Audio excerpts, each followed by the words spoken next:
What's up, everybody? Welcome to Meals with the Massaros. I'm Gianni. And I'm Cara. This is our second episode. If you watched the first one, thank you so much. We're having a ton of fun doing this, and we're super excited about today's video. We're gonna make our BBQ Pork Belly Ramen. So people tend to think of ramen as either, your 89-cent cup of noodles, Maruchan, or like something super expensive, super high class, takes 12 days to make. Which it is kind of both of those things, actually. Yeah, but that's true. We're going to show you how to do something kind of in the middle, probably closer to the cheap end, but still in the middle. So, stick around. We got a ton of useful tips for taking your ramen to the next level. So let's get started.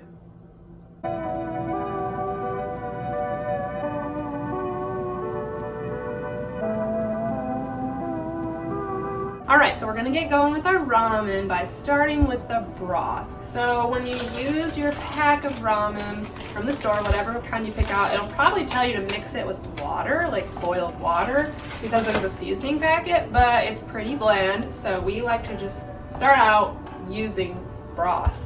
So we use a homemade broth that we like to make, which is full of fat. Fat equals flavor. The more fat in your broth, the better it will taste. So we got lots of fat in our homemade broth. If you don't want to make a homemade broth for the time's sake, you could use a store-bought broth. It'll just be a little less flavorful because a lot of them don't have very much fat for some reason. I'm not sure why. Maybe it's cheaper to make or something.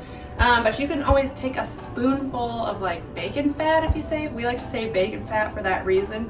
Take a spoonful of bacon fat, throw it in there, any kind of lard, animal fat. You could maybe try like coconut oil or butter. Let us know how that tastes. We've never tried that before. All right, so we're gonna get our broth boiling by turning the heat on.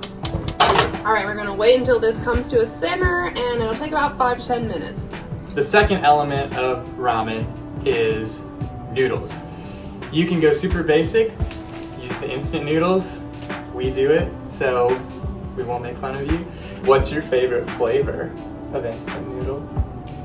My most favorite is actually, I don't know what brand it is because we got it at the Asian store, but it is a black garlic flavor. So it's like kind of spicy, but not too bad, and really garlicky. So that's probably my favorite one that I've tried so far. What about you? I still love the classic Maruchan shrimp and lime flavor. Wow. It's got those little like dehydrated shrimp in it that like can't be natural. Ew, like little pieces of shrimp butt. Yeah. So I am slicing up some pork belly, and a lot of grocery stores are starting to carry this, which is awesome because it's pre-cooked. It's sous vide, which is like cooked in a vacuum sealed pack in water, so it cooks to the perfect temperature, and then all you have to do is slice it really thin, crisp it up, treat it just like bacon. So that's what I'm doing right now. We like to use pork belly if we can find it because it's more authentic to actual Japanese ramen, but you can do any kind of pork that you can find. You can use leftover pork you made. We've done that before.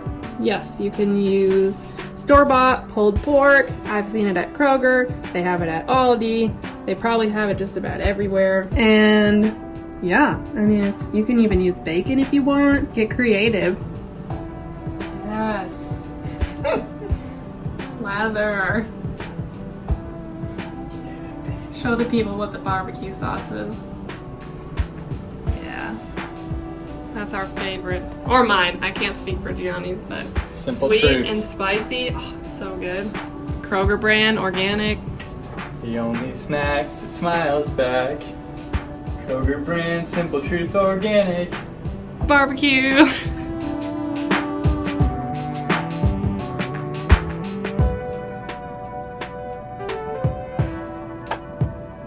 So this is going into a 400-degree oven for about 5-ish minutes, just until it gets crisp and the barbecue sauce gets caramelized.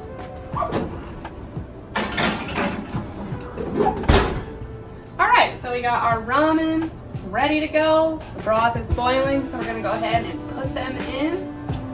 So ours say to cook for about 4 minutes, so we're just gonna let them boil, cook for 4 minutes, stirring occasionally.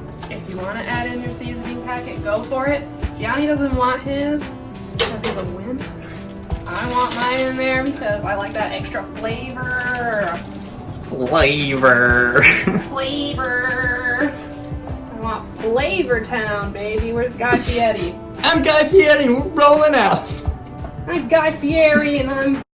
The third element of ramen. Basic ramen consists of 3 elements: broth, noodles, toppings.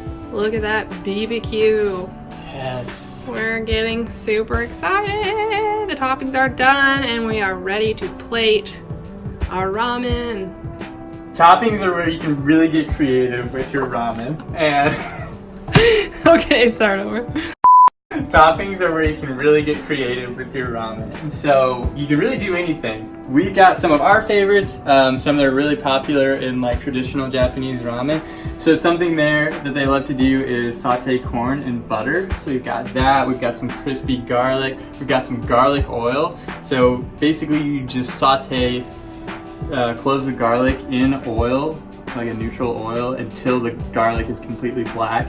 Strain it out. You've got this delicious magic. I sauteed some leeks and tomatoes. You got soft boiled eggs. These are crucial in authentic ramen. Barbecue pork, green onions, and I like to grate some fresh ginger into mine.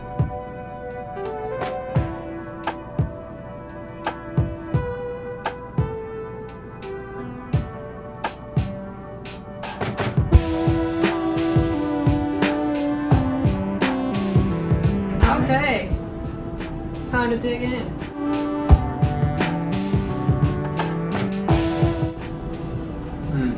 Delish. So thanks for joining us, guys. We hope you learned some stuff about how to take your ramen to the next level. If you guys use any of these tips, or if you have any suggestions for how to up your ramen game, let us know. Make sure to like, comment, subscribe, and we'll see you next time. Bye.